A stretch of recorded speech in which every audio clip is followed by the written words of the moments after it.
E aí, pessoal, tudo bem com vocês? Espero que sim. Vamos começar o nosso primeiro de olho. O que é esse de olho? É uma ferramenta que eu vou usar para a gente analisar gráficos, mapas, enfim, informações visuais que a gente consegue tirar a partir desse material. Hoje a gente vai analisar dois gráficos. O primeiro é a evolução da imigração no Brasil e o segundo o percentual de nacionalidades de imigrantes. Bora lá. A evolução da imigração no Brasil de 1884 até 1996, portanto, por mais de um século. Vamos pensar, 1884 vai começar aqui no nosso plano cartesiano, né? Como que a gente analisa esse gráfico? A base são os anos, né? Começa em 84, termina em 96.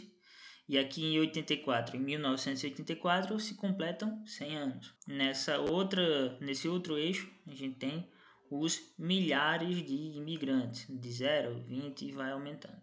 Vamos analisar alguns picos desse movimento? Vamos lá. O primeiro pico é aqui, ó, que vai acontecer mais ou menos em 1890, 1900. Percebam que em 1888 a gente vai ter a abolição da escravidão, tá aqui destacado. A abolição da escravidão vai fazer com que a mão de obra escrava não possa ser utilizada de maneira legal. E aí muitos imigrantes virão para o Brasil justamente para trabalhar em fazendas de café, por exemplo. Esse pico que a gente vê aqui, que eu marquei em verde, ele é justamente esse pico de imigrantes para trabalhar no café. De onde vem essa leva? Principalmente da Itália, mas também da Alemanha, dos países eslavos do leste europeu. São grupos que vêm para o Brasil nesse período. Outra grande onda vai ser aqui, que eu vou marcar em azul. A gente vai ter um movimento muito forte nesse período, tá vendo? Muitos imigrantes chegam ao Brasil e neste momento aí o que é que a gente tem?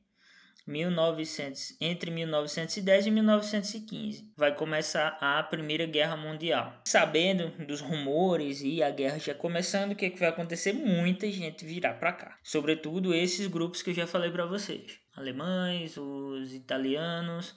Vai começar a vir também um grupo de japoneses. Todo esse povo vem porque esses três países que eu mencionei estão passando por crises econômicas e vários outros problemas. Na guerra, o que é que acontece? As pessoas param de se movimentar. Percebam aqui, ó, a grande queda que ocorre. Depois a gente tem um outro pico não tão elevado, que eu vou marcar agora em laranja. Eu vou marcar aqui em vermelho. A lei de cotas. A lei de cotas ela vai determinar o número de imigração para o Brasil. Você não pode entrar se já tiver muita gente desse país aqui no Brasil.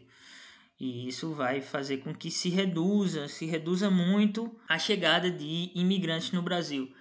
E por fim, mas não menos importante, eu estou mostrando para vocês os picos. Mas eu vou mostrar para vocês agora um vale. Esse aqui, ó. Esse vale no período da Segunda Guerra Mundial.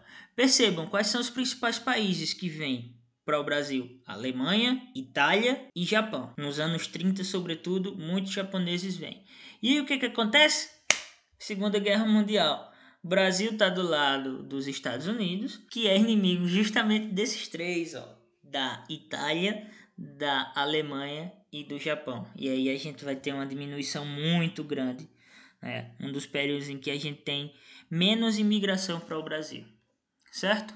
A gente vai ter também mais um outro pico, vou marcar ele agora em lilás, nos anos 50, 55, a gente vai ter o governo de Juscelino Kubitschek, a forte industrialização do Brasil, a atração de empresas multinacionais, a gente tem um movimento bem interessante. Mas outro período que eu vou marcar também aqui, com o vale, é o início do regime militar. Com o início do regime militar, a gente tem sérias restrições, a gente tem problemas com liberdade de expressão, a gente tem perseguições políticas e aí é que a vaca vai para o brejo e para de atrair imigrantes. E por fim, mas não menos importante, a gente tem aqui, ó, entre 75 e 80, a gente vai ter o início do processo de globalização. Mais empresas começam a se interessar, a participar do mercado brasileiro e a gente vai ver esse mercado se ampliando.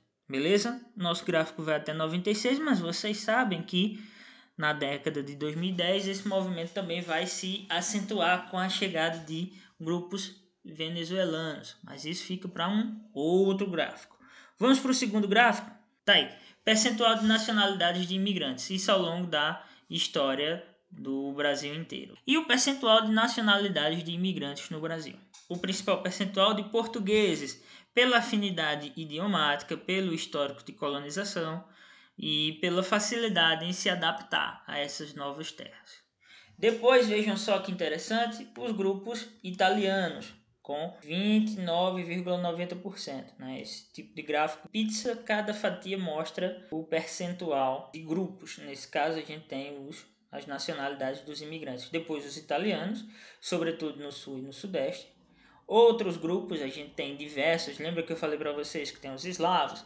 Também virão os sírios, os libaneses, um monte de gente de vários países do mundo. Nós somos um país que recebeu muitos imigrantes. Depois temos, com 12%, espanhóis, é uma porcentagem muito alta. Depois, 4,17% de japoneses, 4,87%, esse outro em vermelho, de alemães. Então, se a gente for pensar os principais grupos de imigrantes para o Brasil, são 4: portugueses, italianos, espanhóis, japoneses e alemães. Então não são 4, professor, são 5, verdade, são 5. E é isso, espero que vocês tenham entendido, que vocês curtam esse formato. Vou fazer também com mapas, vou fazer também com outros dados. E é isso, agradeço. Muitíssimo obrigado, tudo de bom. Dúvidas, sugestões, pode comentar aí embaixo, beleza? Brigadão, tudo de bom, sucesso. Tchau.